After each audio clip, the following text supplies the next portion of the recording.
here's a truth for you. If you have to make stuff up to justify what you're arguing, you don't have an argument, right? And the truth is, the scenario, the Texas and America that you're arguing for, and you're only arguing for it because the murderer is black, right? If the murderer was white and the victim was black, you'd be leading marches in the street. No, people would be not. burning stuff down. But that's a whole different deal. You want an America, and you can't even see the slippery slope. You want an America where every time someone punches somebody on a campus, at an airport, and wherever, if they can get their hands on a deadly weapon, they can open up their bag and say, hey, you better not touch me or else, and then shove a knife in someone's heart or shoot a gun through their chest.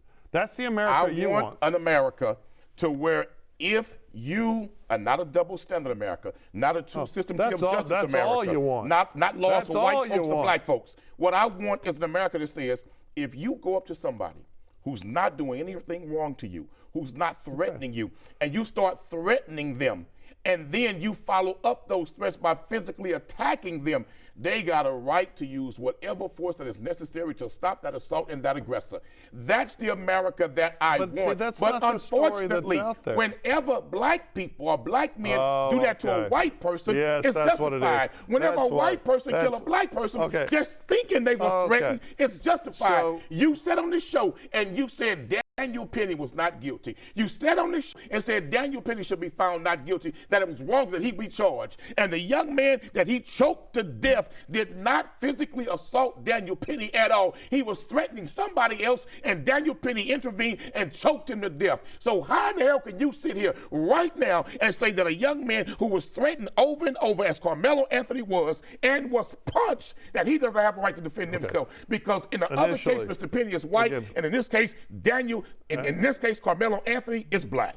Actually, it was you that took the opposite position. I took the same position, right? That you have to look at when you have a claim of self-defense, you have to look at the immediate facts and what happened and talk about it, especially one where you have a physical force, a restraint that led to a death. It turned out the testimony during the trial was that and I forget his name, he was still alive when law enforcement got there. So it contravenes the narrative that his death was caused by the chokehold.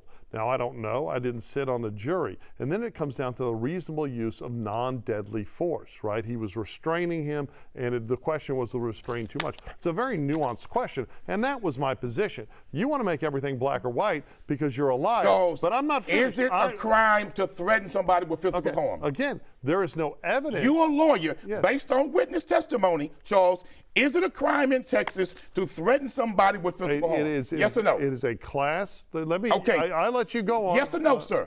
It is a traffic ticket level. Okay, now wait.